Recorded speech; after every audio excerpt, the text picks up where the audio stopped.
Heto na guys, ang favorite nyong ating makapanayam, Great Man of the Universe Ambassador 2026. Pakilala ka po. Hello everyone, I am Neil Justin Tarlac, your newly crowned Great Man of the Universe Philippines Ambassador. Okay, so ano ang pakiramdam na isa ka sa nabigyan ng ganitong recognition or award?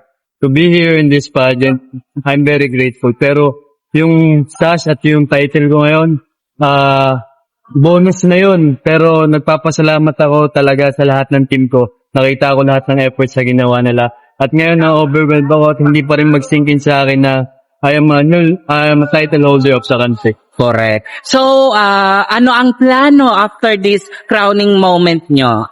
Ang plano ko is to work with the organization, of course, continue my advocacy, continue creating great purpose sa ating bansa. At sana po ay marami pong projects tayong makuha marami po tayong projects na makuha sa organization na ito at magkaroon ng magandang work relationship.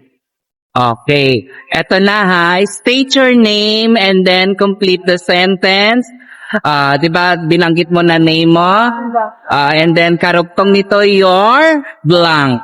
Okay. I am Neil Justin Tarlac, your newly crowned Great Man of the Universe Philippines Ambassador. Okay, congrats. Thank We you, are thank proud you. of you for Thank you, your thank you. achievement. Ako yakap na.